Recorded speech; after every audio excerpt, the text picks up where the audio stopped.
Well, the main thing was get it to the rim. We were not going to shoot anything outside of 5 feet.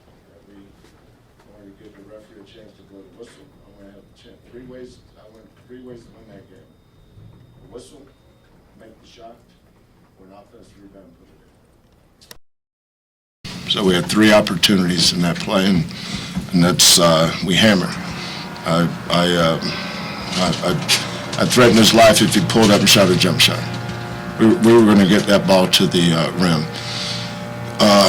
When we beat Texas at Texas a little bit earlier, we had a very similar scenario where we pulled up and shot a jump shot. That's just not the right play. You've got to give yourself more than one way to win the game. But Jawan here is the one that made the play. Now, Maul could have made the layup. He missed it. Juan got the offensive rebound tip. Maul picked it up and put it in. I mean, that's I don't know if you could script it any better than that. Kelvin, you guys made some tough shots tonight. Beat the clock. I mean, you guys know one in the country before you came through with some big shots. I think a lot of it has to do with just winning DNA. You know, our kids are, you know, we just, you know, we had a lot of things go against us tonight. You know, we had 3 main guys out, didn't even play, didn't even dress. Our starting center was MIA. We basically had to play 4 guards all night and our 4-man. So we were just plugging the holes in the boat up. I don't think that, you know, we have this little offense we'll go to where it's spaced, and our terminology, we'll zoom out of it, we'll boom out of it. We'll try to get baseline and find a defender we can drive. We executed that. There was a portion there where LJ, I just gave him the ball, and kind of ran flat. I remember doing that one night in Stillwater with Nolan Johnson. We just flattened the floor out and let LJ go play. And sometimes that's your best offense.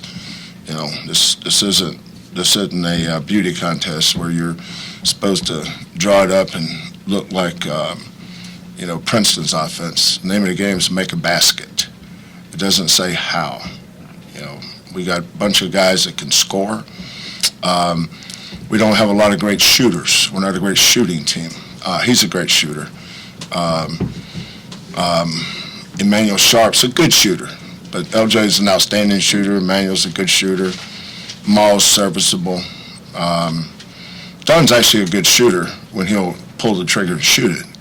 You know, of course, he'd rather shot fake molecules and then travel. Of course, that makes sense. Yeah, I mean, you know, we've found ways to win all year long on the road. Didn't always play great, but you know, we've figured out how to win the game. Ryan, did you have one? Yeah. Can you give us an update on JoJo's status? Not yet. I've got to talk to John. Probably meet with him tomorrow in the training room. Go ahead, Chris, you got one? Will he come off the bench? He has that one offensive rebound, the block. I mean, how important is it? Well, that was, I don't know. That I have to look at the film. I can't react to that right now. But he had a role. You know, we put him on the left side and told him to drive the baseline. And we found somebody he could drive. He got the ball to the rim. You know, they're not a rim protecting team like Cincinnati. We just played Cincinnati. You know, Cincinnati's got 2 7-footers, 6'11", 6'10". You know, it's hard for us to score at the rim on them, even though we were very fortunate to beat them twice. That's a hard matchup for us, Cincinnati. But in space, we can get the ball to the rim, and our kids did a good job either finishing or kicking it out and then making the +1 pass. We did a good job of that tonight. Juwan, how'd your hand and what do you think allowed you guys to, with all the injuries, all the trouble to pull that one out? The main thing I would just say is just having each other's back. We when we travel, we all we got, and just having trust in our teammates, and knowing that they're gonna give everything every given night, just gives us a lot of confidence, especially going to our bench too. LJ, Maul, we know what they're gonna give us every night, but just having a bench that can come in and fill in their position, really helps us out. But it all comes with confidence and just trusting your teammates and knowing that they're gonna go out there and do the right thing. And how's your hand doing? Great. How many stitches you get? 7. You had 7 stitches. You didn't play the last 5 minutes, first half. But, Javon's a big part of everything we do. He can score on the low post. He can pass. He's a brilliant basketball player in terms of IQ.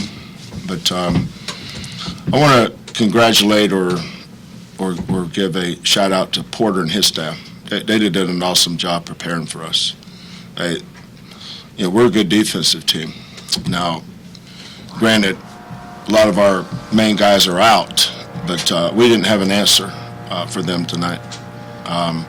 Second half, we did a couple of things differently, and it helped for a while.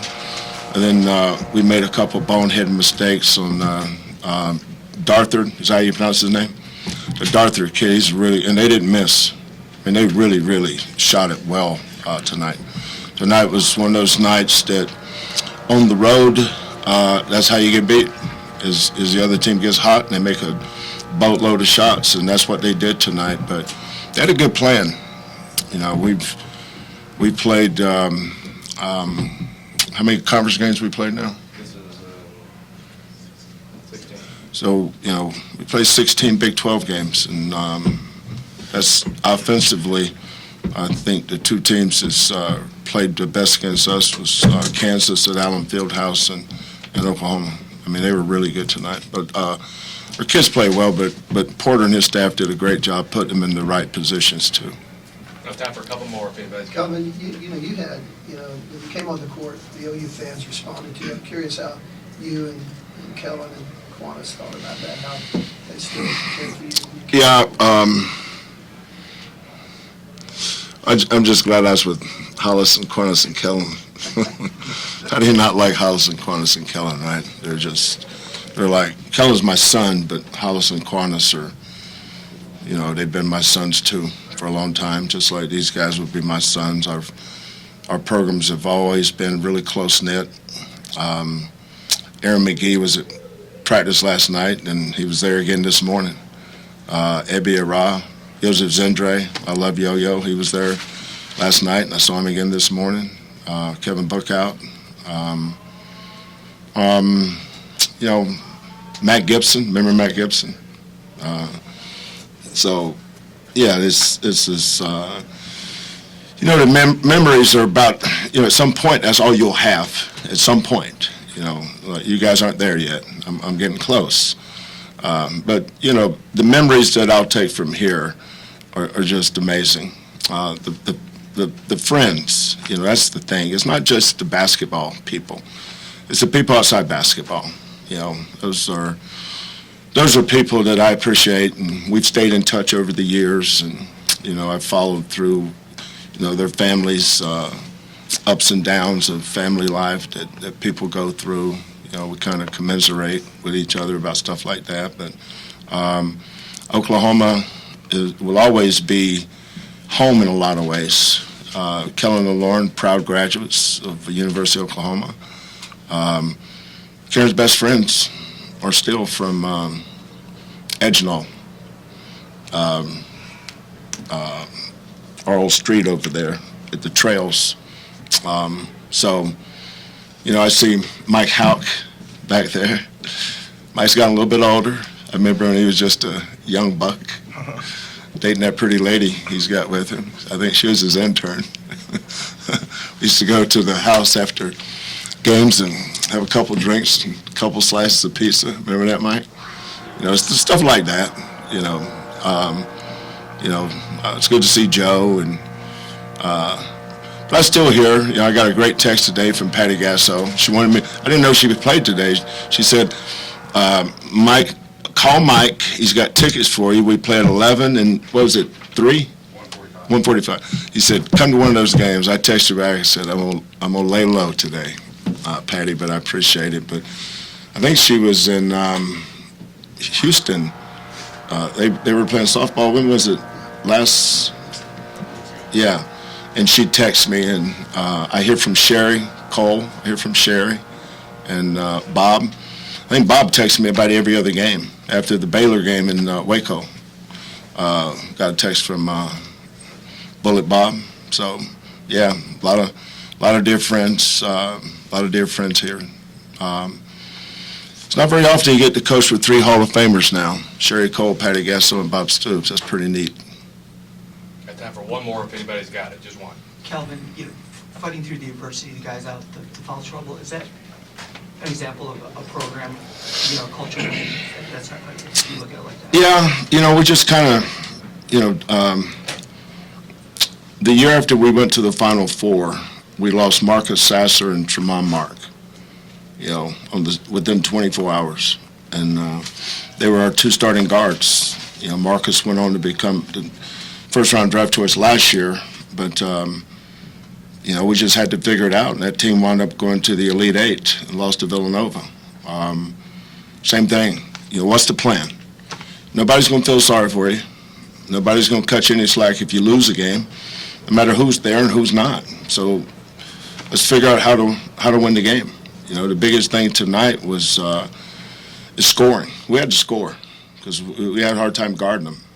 We're playing our 2 guard at the 4 spot. We're playing our 2 5s. Spent most of the night on the bench. The Hartman kid played great. Soares,